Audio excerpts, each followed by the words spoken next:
ازيكم يا جدعان، عاملين ايه؟ معاكم احمد بيه بني ادم. رمضان كريم، كل سنه وانتم طيبين. ربنا ما يحرمني منكم ولا يحرمكم مني. مبدئيا لايك سبسكرايب، شكرا يا جماعه. انا جاي في موضوع جد، انا جاي عايز اتكلم في حاجه، والله العظيم انا جاي مخصوص اتكلم في حاجه. يعني انا عارف ان الموضوع مش رمضاني خالص، بس انا جاي هنا اتكلم على الشباب اللي عايز تتجوز، الشباب البيك مي. ايه ده؟ هو انت كده بجد؟ طب ما نتجوز. طيب في فيديو قبل كده اتكلمنا فيه عن البنات هم ازاي بيمارسوا التكسكه في العلاقات. هتقولي لسه مش فاهم، هقول لك عادي جدا. انا عندي شويه امثله، اتفرج عليهم سوا. احنا لازم نتكلم في الموضوع ده بصراحة.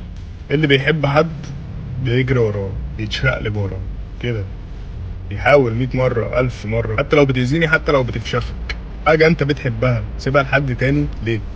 ولا بقى كرامتي ولا حضانتي؟ يا عم انت عبيط. المهم بقى رجولتك، مش مهم كرامتك، مش مهم بقى حاجه. المهم ان انت تنزل تنحر في الارض، تجري ورا رجل البنت اللي هي مش عايزاك، تحب على رجلها دلوقتي حالا، عشان هو ده الحب. هو ده الحب يا حبيبي. ما تفتكرش ان الحب ده فيه التقدير، ولا اتنين بيحبوا بعض، ولا اتنين بيقدروا بعض والحاجات دي. انت شايف اصلا الراجل ازاي ان هو بيتكلم معاك كانه بقى اخوك كبير، بقى بيعرفك بقى اللي فيها، بيعرفك بقى الصح. لا حتى لو بتأذيك، حتى لو بتفشخك، ايه ياض ما تنشف. التارجت ايه بقى؟ التارجت زي اول كومنت بالظبط. سدرة بتقول له مثلا يسلم اللي رباك. بجد بجد ما بقاش في رجاله زيك اليومين دول، والله العظيم ما بقى في رجاله زيك. عايزين من يا اسطى الفيديو دوت مفيش انترفيو. مفيش انترفيو. لا دي مش ايه الدنيا يا اسطى، للاسف مش هطلع فيه للاسف يا اسطى. يا عم، مش هطلع في الفيديو ده. مش عارف بقى بصراحه ايه الدنيا تاني قريب، ولا هبقى اكلمك يا حبيبي يا اسطى. سلام يا اسطى.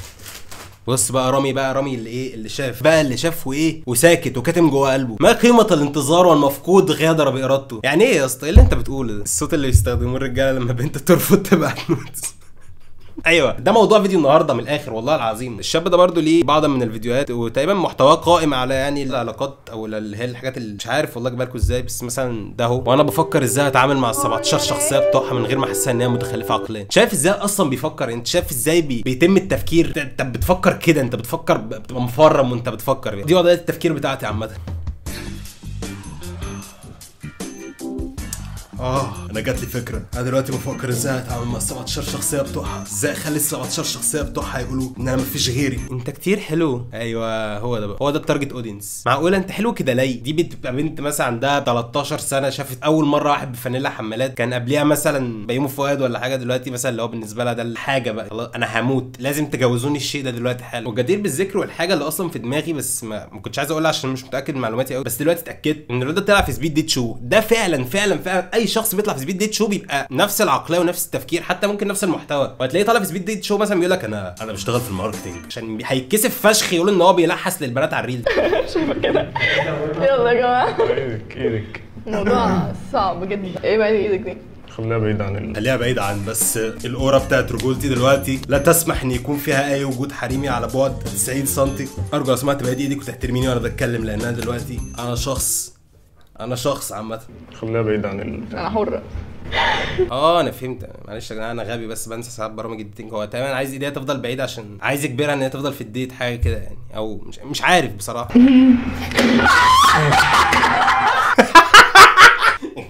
معلش لو انا ضحكت الاول قبل ما اعرفكم، بس ضحكت عليك. حاسس انك عايز تعمل انترفيو؟ لا يا اسطى والله العظيم. طب تعالى يا اسطى قول لي والنبي يا اسطى. ماشي خلاص. والله كنت يعني اصلا لسه كنت هقول لهم اللي انا ضحكت عليه. عارف لما تقوم بيتكعبل في مصيده بيطلع صوت كده. اسمع يا اسطى كده. والله يا اسطى لو طلع لك ده في سبيد ديت شو هتعمل ايه؟ الشنب ده والعضله دي. وانتوا بتغمزوا لها ولا ايه؟ انتوا بتغمزوا لها ولا ايه؟ هو ده يا اسطى جعفر عمده؟ يعني حاجه كده جيفري العمده على راي مهاب شادي يعني. مش جاي اهزر ولا جاي اعمل حاجه، انا عايز اطلع في الفيديو يعني. نورتنا يا عم. انا حاسس ان انا بس مغطيك بالكرسي. سيبني يا اسطى والنبي، النبي يا اسطى، النبي يا اسطى سيبني. انت خلاص ظهرت يا اسطى، خلاص اهو باين وشك للكاميرا، باين وشك. جدعان عمر عمل برنامج في رمضان، ممكن يكون هينزل قبل الفيديو بتاعي او بعد الفيديو بتاعي، بس عامه هينزل برنامج يعني. اعتقد هيطلعني فيه مش هيطلعني فيه في حلقه، عشان ممكن نعمل انترفيوز او حاجه يعني. يا اسطى ممكن تمشي تسيبني، ممكن تعمل عمر كده سبسكرايب، تعملوا انا كمان يعني، عشان محتاج سبسكرايبرز برضه. انت مفكرها دورة شهرية بتيجي كل شهر وخلاص كده عادي؟ يا جماعه زي ما انتم سمعتوا بالظبط، الموند في الخلفيه يعني، بغض النظر عن اللي هو بيقوله، بس ده نوع محتوى كده يا جدعان. دايما بيبقى بيتصور بالليل كده، وبيبقى بنور فلاش بتاع الموبايل، ويتكلم عن حاجه تخص البنات قوي يعني، حاجه بين البنات وبعض يعني. تلاقي واحد كده داخل بيعرف الرجاله بس، اللي هو اللي انت بتعمله ده يا صاحبي انت كده بتيجي عليها، كده بتيجي عليها. وتلاقيه دايما مشغل نفسي اوري لك الحرق في الباك جراوند. بس اللي انت ما تعرفوش تعالى اعرفك بقى. عرفني يا برو. ضغط الدم، ألم شديد في البطن.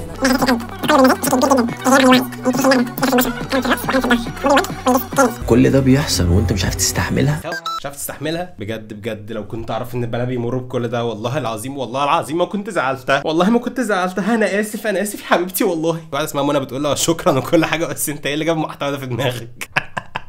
مريم بتقول له انت اوفر جدا. بس طب انت عايز تروح في انت بتارجت مين بقى؟ يعني لا دول جايين معاك ولا دول جايين معاك. يا انت تفتكروا في بنات بتبعت الفيديو ده لواحد مثلا، تبعته لصاحبها مثلا او خطيبها، تبعت مثلا الشنب ده كده وهو بيتكلم. ده مثلا جايبه لي واحد بيكلمني مثلا بينا وبين بعض كده بيقول لي استحملها يا اسطى معلش انا عارفها كويس على فكره وعارف هي بتتعامل ازاي. في فيديو اخر لنفس الشاب على نفس الموضوع بس كاتب ايه بقى؟ هتيجي تخطبني امتى؟ لما تصومي شهر رمضان كله. والله انت حيوان. يعني الواد قاعد مذاكر وجاب كل المعلومات دي وعمال يقول لك اعراض الدوره ومش عارف ايه وال قال لك لما تصوم شهر رمضان كله بقى بتجوزك. هو تلاقيه اصلا على جنابه من 2019. عارفين انتوا الناس دي؟ شفتها وهي بتتخلى عنك بس ما شفتهاش لما اتحملت برودك وقسوتك وعصبيتك عشان خايفه تخسرك. كانت بتعيط عليك كل يوم وكل دقيقه، بتعيط عليها وهي بتكلمه كيلو كل ده. كنت بتسيبها لدماغها، كانت بتتعب نفسيا بسببك، كانت بتجيلها الدوره بسببك. شفت بقى اعراض الدوره الشهريه بتعمل ايه؟ علشانك واكتفت بيك. حد خد باله ان ليجاسي خلص غنى وهو لسه مكمل كلام؟ الفيديو ده بيوصف حالتي دلوقتي بجد، بس بكره يعرف ان انا كنت احسنه. ومريم بتقول ليه بجد؟ قابلنا لازم تبقى 50-50. مرة أنا غلطان ومرة برضو أنا غلطان، عشان دلوقتي ما بتغلطش، ولو غلطت غلطها في عيوني مش غلط.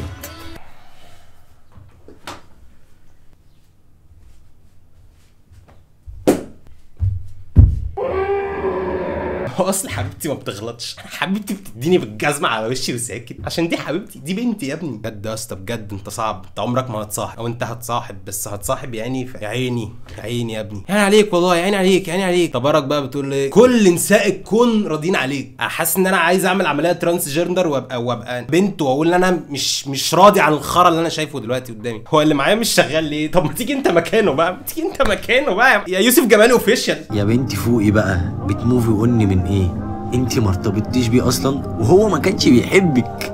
عارفين ده يا جدعان؟ ده الشخص اللي هو بيبقى ايه، اللي هو في الفتره اللي انتوا بتسيبوا بعض فيها بيبقى بيظهر كده اللي هو هيديت اجين. انا قلت لك الشخص ده مش بيحبك خالص.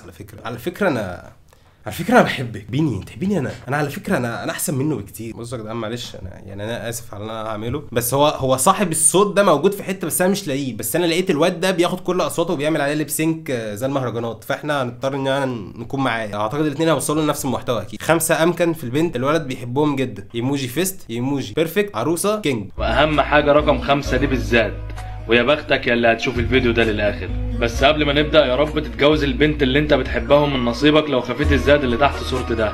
ولو بتحب امك دوس على القلب واذكر الله وصلي على النبي في كومنت وقول لي كام حاجه من دول بتحبهم في البنت، واعمل حركه الاكسبلور عشان الفيديو ده يطلع على طول. انا عارف ان انا طولت عليك بس الفيديو ده جامد بجد لسه ما قلتش حاجه. انت بجد لسه ما قلتش حاجه، اللي هو الشخص الاصلي قوي ويستحق ان انت تتفرج عليه.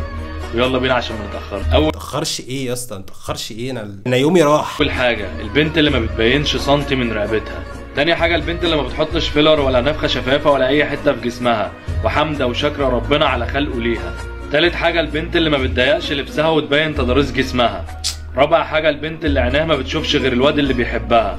خامس حاجه واخر حاجه واهم حاجه البنت اللي ما بتبينش شعره من راسها. اخر حاجه عايز اقولها يا باشا، هو ما قالش اخر حاجه كان عايز يقولها، بس بجد ده يعني انا مش عارف ده ايه، مش عارف اودي وشي بينكم فين والله. بس هو ده المرجع، يعني هو ده المرجع لاي بنت عامه. يعني انت لو شايفه الفيديو ده فالكلام كله صح. بس انا مثلا ما بحبش البنات اللي بتبين مناخيرها، بحس بغيره. اي واحده بتبين مناخيرها عامه بنت مش محترمه.